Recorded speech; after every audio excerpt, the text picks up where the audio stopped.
Actually, it's the lead play in our offense. Tell the tackle, take the defensive end if he's over him. If he's not, you drive down the first man who is inside. Fullback, you tell him to take the first man outside the offensive tackle. No one shows. Go right by them and field inside. If the YN has the linebacker taken out, that's inside. If the YN has the linebacker in, he comes all the way around. If you look at this play, what we're trying to get is a seal here and a seal here, and try to run this play in the alley.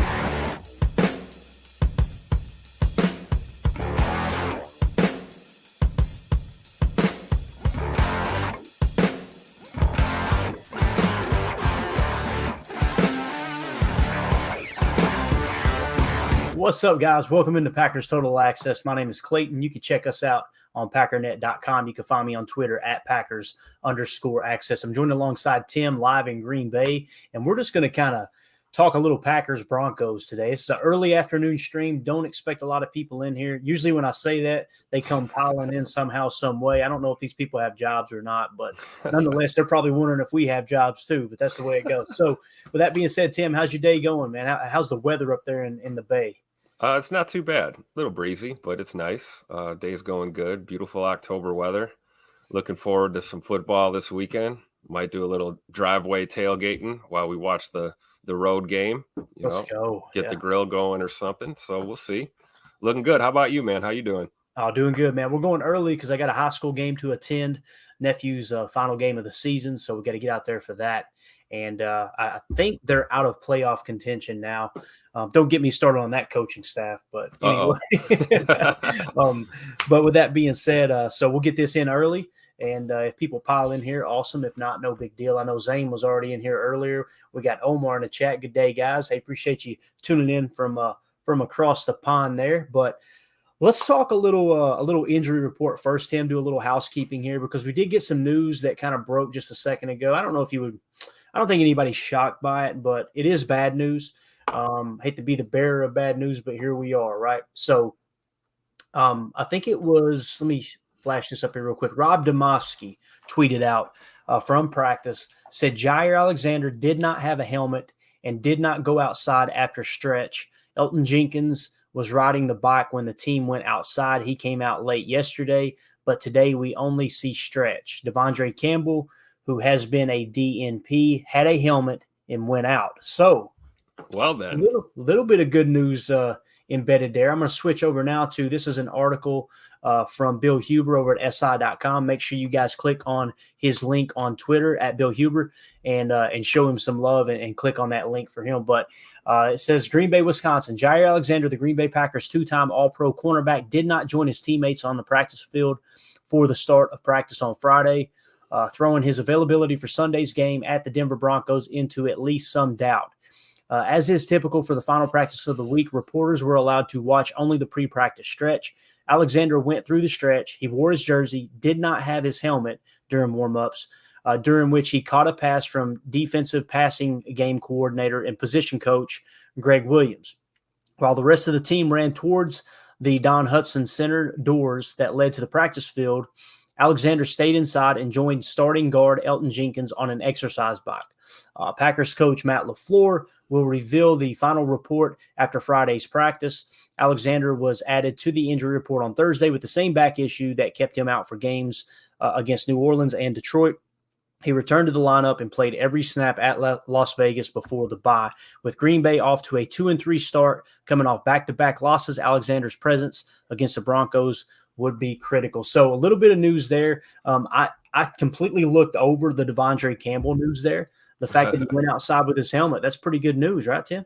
Yeah, that's the first thing that kind of caught my ear there, really, because like you said, initially hearing about Jair and this back issue is not shocking to anyone who's following along this year with this team. Real quick before we go to Devondre, but you know, I think that's definitely, I don't know, that looks like typical, man, my back is killing me, because so let's paint this picture. They do stretches. They're inside the Hudson Center, it looks like, before they go out to Clark Hinkle Field to practice outside. And Coach Williams throws one ball to Jair with no helmet on, no nothing, and Jair stretches up and catches that ball and probably looked at coach and said, "Well, that's my day." So now the question I have is this a setback, or is this it's still bad and I'm going to not practice? I'm going to take Saturday and I'm going to travel. We're going to travel, see how I feel in Denver. He could be a late addition or a late scratch. I don't know. Mhm. They have till what, an hour before kickoff to really tell us what's going on. Yeah, I believe so. Sometimes that information gets leaked out, but most of the time you find out about an hour before, and that's where you want to keep an eye 24 hours before who's getting elevated right from the practice squad. That'll kind of tell the tale. Which let's hope he can go. But with that being said, I mean we talked about it on here too, Tim. I'm going to pull it up one more time. When you look at our nickel defense here on PFF, he's got a 63.5, so it's not like he's playing gangbusters. Don't get me wrong. I want Jai out there. But if the reason that his grade is so low, and we've seen him underperform, and he was a little bit ginger in setting the edge on that tackle was because of the back injury, then we might want to step back a minute and go, you know what, that's probably playing into that low PFF grade. Nonetheless, Rasul Douglas and whoever else you're going to have on the outside, whether it be Stokes or Carrington Valentine or whoever. It's not like you're missing a whole lot with Alexander with his current play. And I say that not trying to be disrespectful, but simply saying if he's going to play at the level he's been playing at because of the back injury, it's probably best you do sit him and let him rest that thing, right? Because it's not like it's making a huge difference on the field, if that makes sense. And I don't think anybody is too concerned with the Denver Broncos. I mean, listen, any team, any given Sunday, we say it all the time, anything can happen. If the Packers came out and they got boat raced, I wouldn't be surprised. It's the National Football League. That stuff like that happens every single week. But when you look at a team and go, okay, what team would you like to play against right now with everyone a little bit banged up? It is the Denver Broncos, right? Make no mistake about it. The Raiders should have been a win, in my opinion. There are no guaranteed wins, but we look back at the tape and go, without those 3 interceptions from Jordan Love, we probably win that ball game. But at the same time, the Broncos are much worse than the Raiders, right? And again, any given Sunday, we'll see what happens. But with that being said, the Devondre Campbell news, though, Yeah. I'm trying not to read too much into it, but I mean, Me either. the fact that he went out to the practice field with his helmet, right? He's at least going to test it. He wasn't limited all week, right? Let me pull this injury report up from yesterday. Devondre Campbell did not participate. Yeah. So today he's going to be limited. Limited today. Yeah. That's a step forward. It's definitely a step forward, right? You got to think so. I don't know if it's I'm playing Sunday step forward, but right. But that's a good sign. I remember, that was like seeing Rashawn finally kind of get off the tackling dummies and start getting in the huddle at training camp, and it was like, oh, now we're getting reps. So, Devondre with a helmet on walking out on the practice field is probably the first step in the right direction here, as he's, a veteran that's dealing with multiple injuries. It is what it is. This is football. This happened. I mean, we go down the list right now. How many teams have guys dealing with injuries? Rehabbing one injury and then getting a new one, or re-aggravating an old one. Jair with this back, I remember last year it was the groin. He had groin issues throughout the year. Now this year it's the back. I don't know, but a guy like Jair, you're right. In this type of game, having him at 50% or something, 50, 60%, and putting him out there is going to be a detriment to this team on multiple levels, because you're not going to get, you're likely to get more of what we saw the last few games, honestly, if he hasn't been 100%.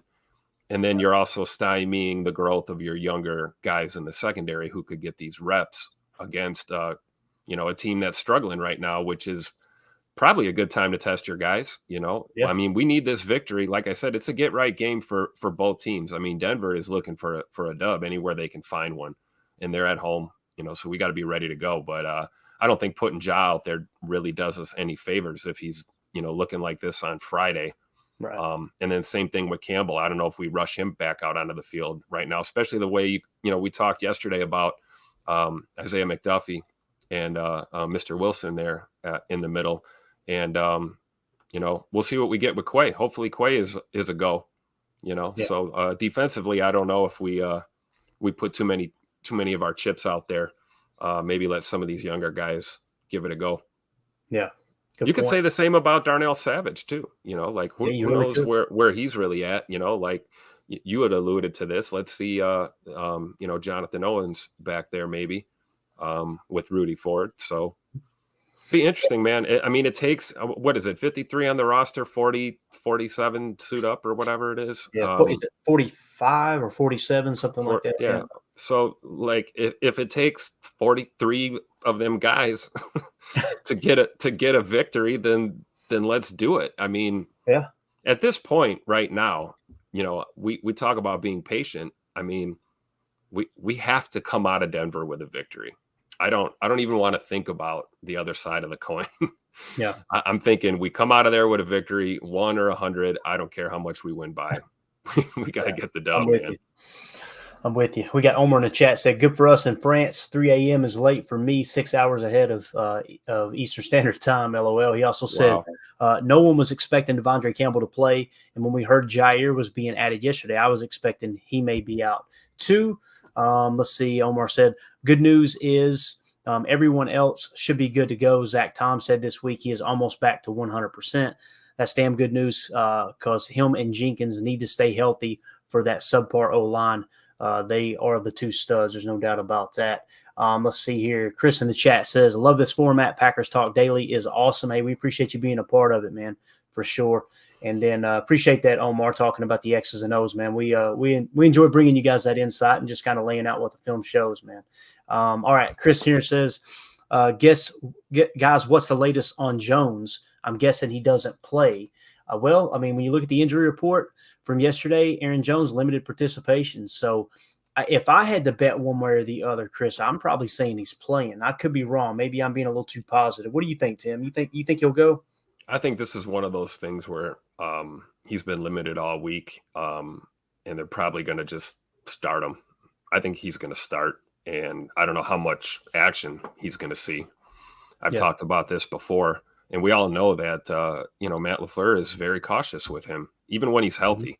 We've talked about this. So, you know, if he's going to carry this hamstring injury around for a while, and it's kind of going to be, you know, one step forward, one step back, constantly definition of a nagging injury.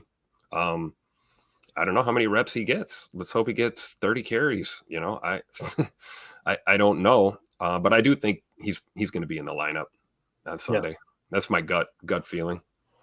Definitely. Omar in the chat says, I was worrying about Jenkins being 100%. To me, he doesn't look like he's 100% yet. He really doesn't. So I'm willing to be patient with that for sure. Not that it matters if I'm willing to be patient or not, but, you know, I'm kind of giving him a little more leeway. Like, okay, look, that guy's coming off an ACL. Those ACLs too, man, they're a lot tougher on those big boys, man. You imagine all the pressure that's put on those joints. I could only imagine, man. I mean, I blimped up one time in my life, Tim, to 245. That's the heaviest I've ever been. And I was fairly stout. I'm 6 foot tall. I got to 245. My back hurt. My knees hurt. It was like, this is a different ball game here. I could not imagine being 300 pounds, man. The stuff they put their body through. But let's do this. Let's kind of dip into the past with the history of the Packers and the Broncos. You guys may have seen right here on this YouTube channel, I uploaded a video that I went back and found. And I apologize for the audio. I did the best I could cleaning the audio up, but some of those old videos from the early 90s, man, they're crap. They really are. It was the Packers versus the Broncos in 1993. And I was just kind of combing through, looking all over the internet, going, okay, when have the Packers played the Broncos? We're darn sure not going to talk about that Super Bowl. Okay. We're not here to be depressed. Right. So I'm digging through, and of course I've got one that I'll wrap the show up with. I know that's my favorite Packers Broncos moment. I believe you said it was yours too, Tim, but I come across one from 1993 and I was like, I wonder what the team was doing then. What did they look like then? Right. So I start to dig into it. First of all, I'm watching the game, right? As I'm uploading it, I'm watching it. And it said 24-year-old quarterback Brett Favre. And I went, wait a minute. Hold up a second. Yep. Hold up a second. Everything, it was crazy eerie how everything lined up between Aaron Rodgers becoming the starting quarterback in Green Bay and now Jordan Love, right? They sat on the bench the same amount of times. They were the same age when they took over. They're both stepping in for a Hall of Fame quarterback, on and on and on. When I hear that Jordan Love is the same age as Brett Favre was in 1993 when they played the Broncos, I'm going, this is just crazy wild. So I dig a little deeper. I'm like, I wonder what the Packers' record was going into that. They were 2-3. That's So crazy. the exact record. Hey, you're a history buff, right? Like me, big American history buff. You ever see the parallels between Lincoln and Kennedy? Oh, I don't want to talk about it, dude. It's kind of like that though when you start looking at this. It freaks me out. And if you guys haven't seen that, go Google it. It will blow your mind. The similarities between John F. Kennedy and Abraham Lincoln, and both of them obviously being assassinated. Just Google that, and you will. Yeah, you'll either be fascinated give yourself some time. Yeah, you'll go, who's got the time machine? Like something happened here. Like it's wild. Anyway, so the Packers were 2-3 that year, the same record as the Green Bay Packers this year. Now going in, when you kind of look at comparing Favre and that young Favre, we're all sitting here going, there's no way Jordan Love can live up to expectations. He's not going to be a Hall of Fame quarterback, on and on and on. You've heard us break down the tape, and we've been very, very critical of Love these last couple of games, right?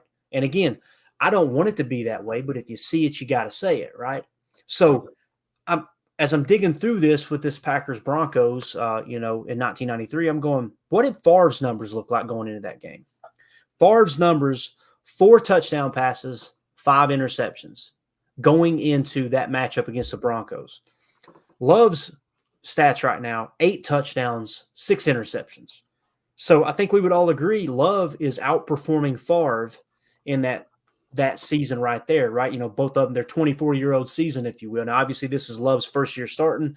That was technically Brett's second year starting, although he wasn't the starter coming into the 1992 season, when Don Mikowski. Yeah. But with that being said, who was on that team, right? Let's kind of look at the players that were on that team, because here's another thing, guys. Even though they started 2-3, they end up finishing the season 9-7. Right. And we're sitting here going, can the Packers make the playoffs? Do they have a good enough team?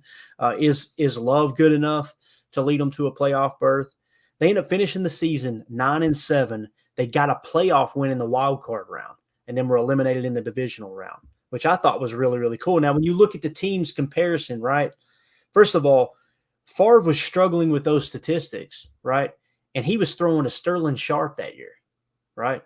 And Sterling Sharp had an amazing year, and I'll pull up the stats here. I want to talk about, first of all, I want to talk about the results, but just since I already mentioned it, as far as receiving, Sterling Sharp finished the year with 1,274 yards receiving and 11 touchdowns, okay? So Favre obviously had better targets to throw to, right? I think we would all agree there's no Sterling Sharp on this team yet, right? So with that being said, it's just crazy how we have the opportunity to repeat history here and go to the playoffs with a 9 or a 10 win season, right? So when you break it down and you look at how that season unfolded, right? They came out week 1, they won. We did too, right? Week 2, they lost, right? Week 3, they had a bye. That must have sucked. Week 4, they had a loss. Week 5, they had a loss. Then they come back to the Broncos game and they get right. They win 3 in a row after beating the Broncos. They beat the Broncos 30-27, right? And then in week 10, they lose. In week 11, 12, and 13, they win 3 in a row. Then they lose to the Bears. Then they win against the Chargers, lose to the Vikings, win against the Rams, or the Raiders, I'm sorry, and then lose against the Lions. Again, they get into the playoffs. They beat the Lions in the wild card round, and then they're beat out by the Dallas Cowboys there in the divisional round. Tim, I thought that was really cool, man. I've got the stats that we can hit on here, but what do you think about kind of how some of these parallels kind of line up with that team from 93? It is interesting, and it kind of shows how, franchises, they ebb and flow, and how long it really takes to build a team to go on a run. I mean, you look at 93, that's like this team's really starting to hit a stride in trying to kind of formulate a plan to go on a run. And if you look at 94, 95, 96, 97. Now we start going forward. We had a little bit of disappointment, but we had some great memories too. Boy, I tell you, I mean, you're pretty close to my age, right? You're like early 40s. I mean, being in middle school, being a freshman in high school, watching the Packers in the Super Bowl was, man, that was a time, man. I'll tell you, as a fan. But the parallels certainly are interesting. I like your point. I don't know if there's a bona fide Sterling Sharp type dude on this team yet. I think there are several candidates that if they make that step, we could be possibly talking about that in the future. But yeah, man, I'll tell you one thing offensively, as I'm looking at this roster here, Frankie Winters, man. Frank Winters. You talk about a center. Oh, yeah. You talk about a dude that you want as your center. Mike Wall talks about him all the time. Oh, my gosh, man. Yeah. And that was, I think him and Favre were like best friends on the team for a long time too. But pretty cool stuff kind of diving back into it. Let's look at the season statistics from that year, all right, and just kind of see how Favre did, all right? And again, people are saying you're not allowed to compare Jordan Love to Brett Favre and Aaron Rodgers. Like, shut up. Like, listen, they were saying the same thing about Aaron Rodgers until the cat came out and was a Hall of Fame quarterback, right? I'm not trying to suggest that Jordan Love is or can be, but, we hit these ruts where you have a 3-interception game and you think, okay, well, this ain't going to work. And, it's not going to work if you continue to do that. But like I pointed out, Brett Favre had 33 games in his career where he threw 3 touchdowns or more. That's just insane. So when you look at the statistics, Favre was 318 completions of 522 attempts. His completion percentage was 60.9%. He threw for 3,303 yards, 19 touchdowns, and 24 interceptions. So at the pace right now that Jordan Love is at, it's looking like he could finish with 24 touchdowns and 18 interceptions. So kind of flipped, right? So he's outperforming Favre from that 93 season right now when they were both 24 years old. I wanted to mention this. Mastodon did point out in the chat, this is a really cool fact that I didn't realize until you said it, Mastodon, but he said 2 bye weeks that season. And when you look at it, they had 2 bye weeks. They had a bye week in week 3 and in week 7. That's wild. I don't remember that ever being the case in the NFL, but that is definitely true. So good information there. What do you think about that as far as statistics there? When he was 24 years old, his second year started all 16 games. Again, 3,303 yards. The completion percentage, 60.9%. If we can get Love up to that 60% range, right, somehow, some way. And again, 19 touchdowns, 24 interceptions, which that's no shocker there, right? Right. No, the interception factor, absolutely not. But, well over 3,000 yards, putting tutties on the board. I mean, there's Brett kind of stepping in now really stepping into that I'm the dude kind of role with the team. I got to tell you, though, going back to that Raiders game, man, some of those picks that Jordan threw, they were it looked like Favre, didn't it? Man, and the way I reacted, I don't know about you guys, but it's that just like the worst time to, like stab you in the gut. Oh my gosh, I can't believe he threw that ball. It's like, yeah, the Favre factor was prevalent in the last game. And you know what? That's something we dealt with throughout Brett's career and we loved him for it almost to an extent. And it became kind of a thing where, Brett, you always throw a pick and we kind of would just laugh it off because look at all the touchdowns. Right. Look at all the 3 touchdown performances or more. Look at, like you said, completion percentage was still, well above 60%. I mean, look at Michael Jordan. I mean, Jordan used to have like horrendous field goal percentage, but he'd score 56, 80 points in a game. What are you going to complain? While you're winning titles and competing for titles. So, that's kind of thing we always took with a grain of salt with Brett Favre was the beware of the, I always remember that NFC Championship game at Lambeau with the game ending pick trying to force a pass. Yeah. Like that was just part of his career, man. I don't think, and I hope it's not going to be a part of Jordan Love's, I really think, he's going to hone it in, and hopefully he doesn't throw 18 picks this year. Hopefully he throws like 8. Yeah, no But doubt. it's not looking good right now. But this is going to be a big get right moment for not only Jay Love but this team on Sunday. So Yeah, definitely. We got a super chat here from Joe RX. Appreciate you supporting the stream, buddy. He said, "How does J-Lo versus Star stack up?" It's interesting that you asked that. I don't have those statistics pulled up. It would be probably take me a little bit of time to pull them up as far as his first year starting. But the thing about Bart Starr was late round pick. Like they used to have I can't remember how many rounds in the draft, and they stunk up the joint before Lombardi got there, right? That's something that a lot of people overlook. You kind of look at Starr as he was just always good. He's a legend, and he is rightfully so. But man, early in his career, and I don't even know if they had the statistics back then. When Tim talks here in a second, I'll see if I can maybe pull something up. But yeah, the thing about Starr is all those championships, and then of course once Lombardi got there, man, he protected the football. He was a guy who loved to throw on fourth and short. We would hate watching Starr today. But everybody who gets aggravated when we throw on fourth and short rather than run a sneak or try to just pick it up on the ground. But man, just what a class act, that guy. That to me, it's hard to compare across different eras of the game. When you try to say, okay, who was better, Aaron Rodgers, Favre, or Starr? Some people go, well, Starr had the most championships, and that is the most important thing, right? But at the same time, whole different era back then when Starr was playing, rather than and vice versa.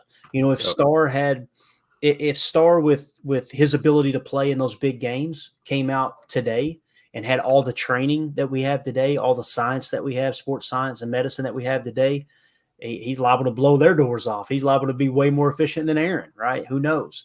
But I love hearing Bart Starr on some of them old interviews talk about Favre, and him and Favre were really, really close. But he just saying, Brett Favre could throw a football better than me in his sleep. I remember him saying that, right?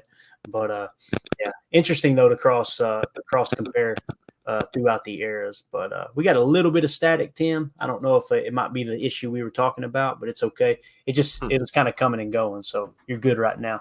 okay. All right, we're this is all a work in progress game. We every now and again we'll be talking offline on here, and we'll hear some second go. All right, what do we do? What just happened? We're trying to filter through it all because you got a dumb redneck from Tennessee running the stream. That's the type of stuff that happens. But all right, so let's look at the rushing stats. This was real cool too. We don't have a running back this year, Tim, that's cracking 4 yards a carry, right? And you're probably thinking, okay, well maybe they ran the ball better. With Favre turning the ball over 24 times and only having 19 touchdowns, they must have had a good running game. Wrong. Darrell Thompson, 3.9 yards per carry. Edgar Bennett, 3.5 yards per carry. John Stevens, 3.6 yards per carry. So they were under 4 yards per carry that year as well. So they didn't have a good running game, right? So you're probably wondering, okay, how did they go on that little run, win that 2 pockets of 3 games in a row and make the playoffs? Well, you do that when you've got Reggie White rushing the passer and stopping the run, and you got Leroy Butler on the back end, right? And even blitzing from that safety position as well. That defense was pretty stout, but I was trying to look at the defensive stats too, and they were somewhat limited that year as far as how the stats were kept. We're going to see if we can filter through here and see what we have. Reggie White, 13 sacks. Bryce Pop, or Paup. Bryce Pop. Yeah, wow. Was that Pop? Okay. He was a outside linebacker, 11 sacks that year. Tony Bennett, outside linebacker, 6.5 sacks. John Jerkovich, 5.5 sacks. George Kuntz, 3 sacks. All right. Now let's look at the interceptions here. Let's see how many interceptions we had. Leroy Butler, 6 interceptions, right? Which, how many does, again, I'm not trying to compare a Hall of Famer to Rudy Ford, but how many does Rudy Ford already have? 2 this year? Is that right? I believe at least, right? Yeah. So, hey, let's see if he can put something there, draw another parallel there, right?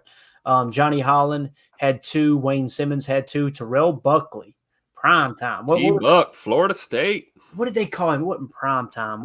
I can't remember what they called him. Anyway, those old announcers in the early 90s were hilarious, man. They were trying to sound so hip, and they were wider than I was. It is freaking hilarious, man. But yeah, and then Bryce Pop had an interception as well. Matt Brock, Roland Mitchell, George Teague, Mike Pryor, and Doug Evans all had interceptions. So that's kind of cool there. Just to kind of give you an idea of how that defense played, I thought that was really, really neat. You had Chris Jackie as your kicker. Yeah. He was, let's see here, field goals made 31 of 37. So not bad there. And I want to mention again, our rookie kicker, Anders Carlson. Tim, Yeah. perfect so far, right? Yeah. Perfect. Yeah, keep on knocking on that wood, bro. You heard me, right? Yeah. Anything else you want to cover as far as the 93 Packers and that Packers Broncos, kind of the parallel there? Just some of the names. I mean, you mentioned Terrell Buckley. That's funny. I remember the hype when we drafted him. Oh yeah, he was supposed to be like Yeah. the next big thing, right? Yeah. But you know, Leroy, what can you say, man? What can you say, dude? That just brings me back, man, to my childhood. I think of some of the earliest players that I can remember just cheering for and becoming fans of. And, you know, Leroy's one of those guys that really made me fall in love with defensive football because, you know, he made it entertaining. He made it fun.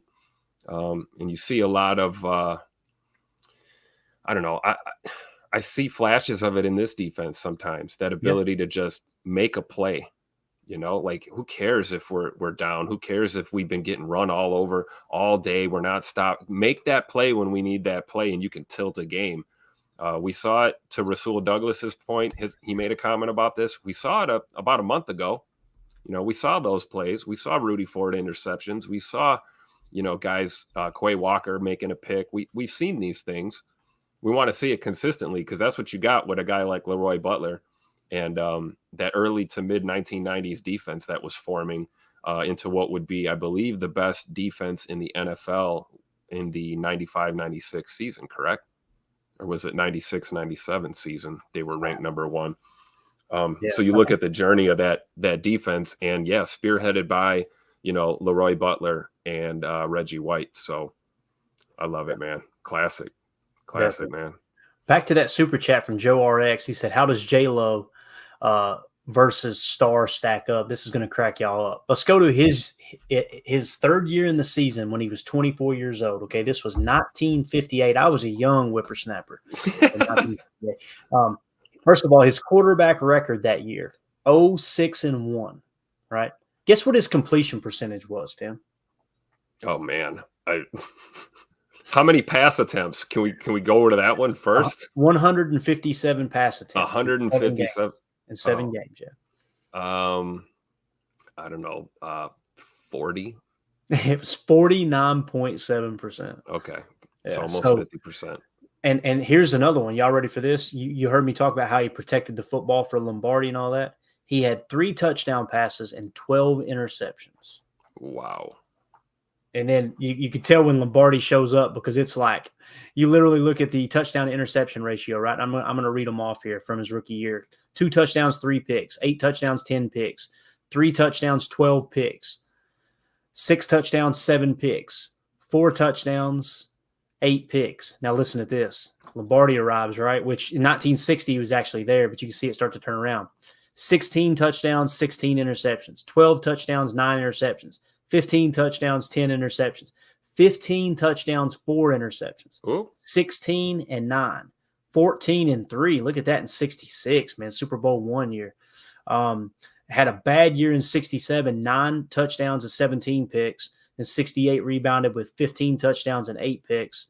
9 and 6, 8 and 13. Then 0 touchdowns, 3 picks in 1971. Of course, he just played just 3 games that year and then retired, of course. But so got to kind of pump the brakes. And again, I don't believe in comparing across eras like that, but still, it just goes to show you. It's so difficult to do that. Yeah. It really is. It is. And you know, immediately the closest thing we can compare Love to is how did Rodgers play his first year starting, right? Well, they went 6-10. Okay. Favre's second year starting, obviously they go 9-7, make the playoffs, but his statistics were horrible, right? Jordan Love is ahead of the curve right now. And that's the only thing we do is go off of that. Now, when you break down the tape, you see the mistakes. I need to you know what I need to do, Tim? I need to go through a season of Favre, right? And not an MVP season. I don't want it to be tilted too far in either direction, but imagine like 94. and break down his tape.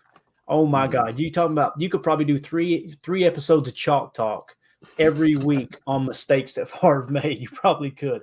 And here he was, a Hall of Fame quarterback, 3-time MVP. So, yeah, I'm interested to see how they turn this thing around and how they finish, man. It's going to be a lot of fun. Win or lose, again, we were picked to win 7 games, right? I think Vegas had us at 7 or 7.5.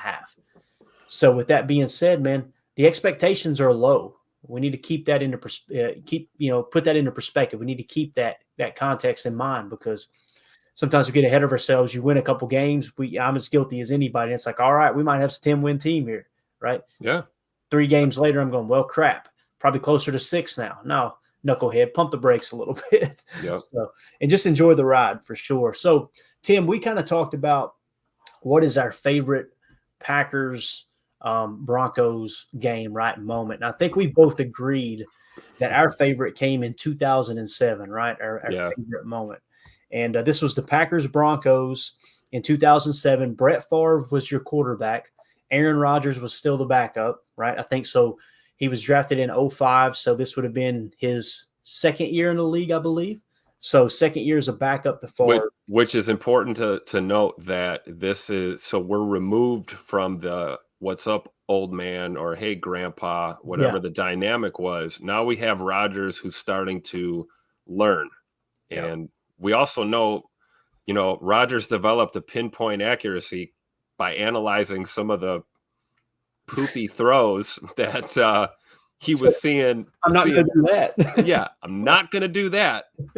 That's called nickel defense with safety help. Yeah, Aaron knew what was going on. So it's important to note that, which is so cool, because those guys did slowly form a bond, and there was a respect there. But in the beginning, it was a bit rocky. So by 2007, we're getting close to Aaron's debut here to take over, unbeknownst to him at the time, of course, and to Brett. Brett didn't know what the heck he wanted to do either after that season. So really didn't. But it is important to note that, because so many times we hear about that, early in Aaron's career, that he kind of rubbed Brett Favre the wrong way there a little bit. Yeah, but they said he actually he also called Favre out and made fun of him for his Wonderlic score too. Oh man, Wonderlic score. So yeah, he was. Aaron was very, very cocky. Aaron's a typical California dude. Yeah. And Brett was like, you know what, dude? People who act like you in Mississippi, they find you in a swamp somewhere. Let me tell you, I've been to the Kill. Okay, that's what they call it. The Kill. It's called the Kill. Kill, Mississippi. And yeah, dude, 2007 Aaron Rodgers wouldn't last 11 minutes in that town. I'll just tell you that right now. Ain't gonna stand for it. And it's so cool to see them kind of come full circle and how they're friends, and they're both going to be Hall of Famers, on the same team there as Pro Football Hall of Famers and in the Packers Hall of Fame. It's cool to see people. That's why and that's one thing I'll say about Aaron. He's always been very vocal. Is like he even said it when they made a comment. I can't remember what media member asked him when the Devontae Adams debacle was going on the year before they actually traded him. Mm-hmm. Talking about, the front office making mistakes and this and that. And he actually made a comment and said, I'm not going to give up on them. I wouldn't want anyone to give up on me, is the comment he made to the media. And that really stood out to me. Of course, the media didn't report that. I heard it in the press conference, actually listened to it on Packers.com.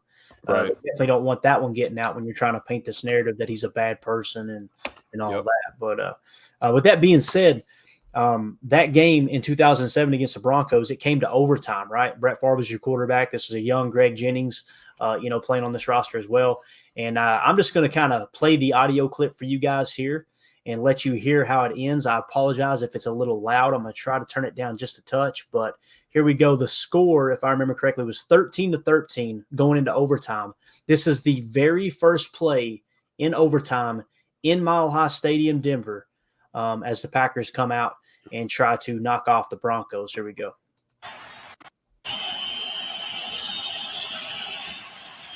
Play action from the 18. Want it all. Deep down the field. It is pulled in by Greg Jennings. The Packers win in overtime. Unbelievable.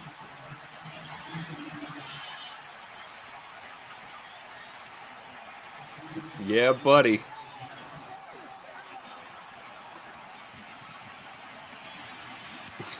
Brett Favre does it again.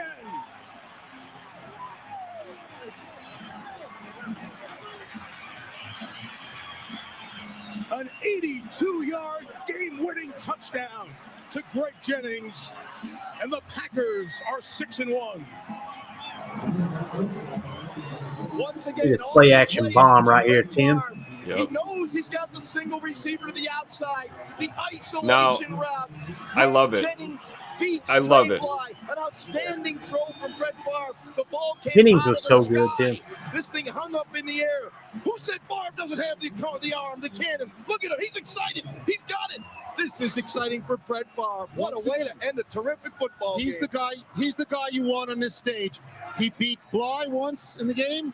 He beat Bailey once in the game. As you said to us, he had underthrown passes last week against the Redskins. You stood out on the field with him. You said he put his toes on the 50 and hit the pylon with a laser. So the arm is still there. No problem. Who with else the arm. would you want on center stage in a circumstance like that? And in one play, boom, ball game. And Deanna Favre, who was with us and has been with Brett every step of the way and seen all the highs and lows, with another scrapbook moment in the legendary 17-year career of the guy Look who's at him and 38 Aaron. I acts love it. like he is Love 8. it, man.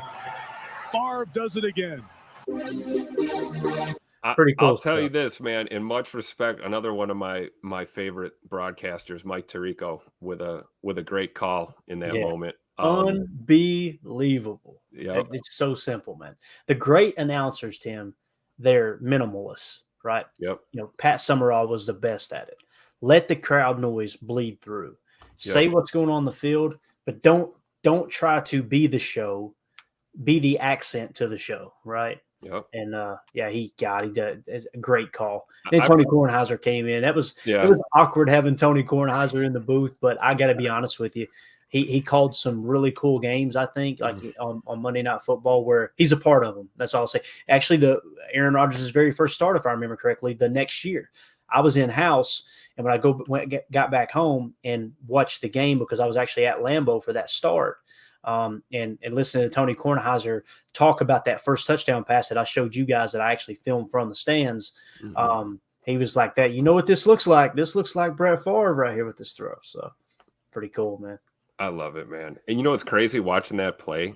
It makes me think of that last pick that Jordan threw against the Raiders. Yeah. That we talked about how you hesitated or you were off on, you were looking at another read, whatever it was that made you not pull the trigger on that throw immediately when that DB turned his hips inside. You watch Brett Favre on this one. We get play action, and as soon as he hits the top of the drop, it's getting launched. Oh, yeah, there's zero hesitation. And then the absolute windmill follow through that he had on that throw, man. Recoil back too. Yeah. Oh my goodness, dude. Awesome. And what about Jennings, man? Jennings bending it inside, getting the DB to come in inside, and then coming back out and making a catch. Jennings was so good, so underrated, man. So good and underappreciated. Yes. I still feel that way. Say what you want about the dynamic with him and 12 or whatever, but Greg Jennings, man, was the truth, dude. That guy was the truth. It's crazy too, because a couple of weeks ago on the McAfee show, they were talking about, I can't remember what got brought up from the past, but he name dropped Jennings and was just talking about how good it was, how important it was for him to have Greg Jennings as a receiver. And I was just like, hold up. All right. I would like to see them mend that someday. Yeah. But, age and time can change things along with circumstance. Aaron Rodgers was probably looking at the world a little differently back then. And I'm sure Greg Jennings would probably say the same thing. Yeah. There was a little animosity there between the two. And, hopefully time heals all wounds in this scenario, hopefully. Yeah. And, it's a competitive sport, and you've got guys that are ultra competitive. You're going to have moments like that. That's what cracks me up is like when the media catches an outburst on the sideline between two players or a player and a coach, a lot of fans who have never played the game, they immediately go, oh, that's ridiculous. I can't, and you ask a former player like, dude, that goes on all the time. Like that's a part of being on a team, that you're going to have those ups and downs. Now, when one player tends to do it more than others, that's when you go, okay, you probably, like the old saying, if everywhere you go it smells like dog crap, probably want to check your boots. But yeah, you've seen it with A.J. Brown and Jalen Hurts there a few weeks ago where they had some words on the sideline, and it's just guys wanting to win, right? So it's all about. So cool. Tim, is there anything you want to hit on before we wrap this thing up, man? Just stay positive, guys. We've got a couple days here to kick off. This is a pivotal game. Let's not let that be understated. This is a pivotal game for both of these teams, and I think more so for the Packers. We're going to get a real good barometer of what this season is going to look like, seeing how they come out of the bye. Teams historically are not that great out of bye weeks. If you just look back into recent memory, and the Packers too have had their struggles coming out of bye weeks. They got right last year, looked good out of the bye last year. So let's hope that's the case now. Let's watch a good game, man. I really think Jordan Love's going to have a better game than Russell Wilson. Let's just say that. Yeah. That's as positive as I'm going to be on a Green and Gold Friday here. I'm thinking our quarterback's going to be better than their quarterback, and that should do it. Hopefully the run game comes along. Hopefully the defensive front plays well, but let's stay positive, guys. We're going to get the dub on Sunday, man. Yeah, no doubt. All right, Omar in the chat said, Jordan going to be fine as long as he solves the INT issue. The one knock against him coming out of college. Glad Tom Clements is his coach to help with that. No doubt about that, man. I think Tom Clements is very, very underappreciated as well. Let's see here. We got Roger in the chat. Roger Davis says, can't wait to see AJ running again. And then let's see. There was one more down here at the bottom, I think. Oh, yeah, Omar. Omar said, another great show by the PTA Posse. Thanks, guys. Yeah, and for those of you who are looking to join the YouTube group, just like I said, click on the YouTube channel homepage. You'll see a join tab. That's how you can become a member of the PTA Posse, and that will enter you into contests moving forward as we will spin the wheel and give away free autographed memorabilia this week, coming up this Sunday, for anyone who is a member of the PTA Posse by midnight Sunday morning or 11:59 p.m. Saturday night. Your name will be put on the wheel. We're going to be spinning for an autographed Paul Hornung jersey, just like this one right here behind me, that's got some of the accolades and stuff sewn onto the bottom, like, talking about him winning the Heisman, how many championships he won with the Packers, all that's a really cool piece of memorabilia. It's got his nickname sewn on as well, the Golden Boy.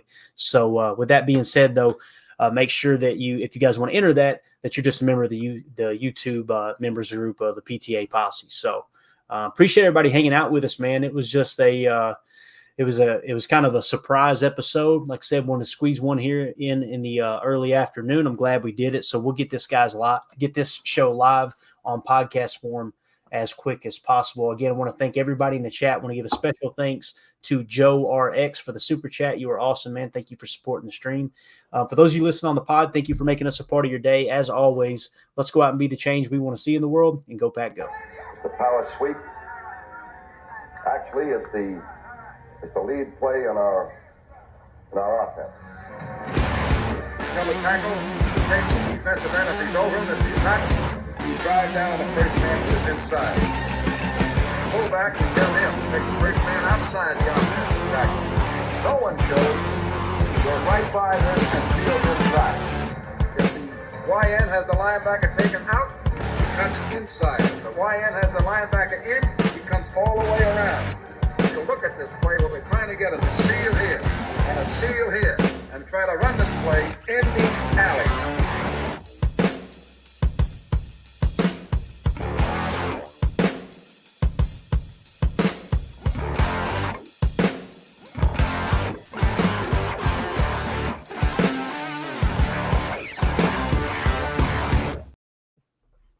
Hey, hold up just a second, Tim. We're having trouble ending the stream. This is awkward.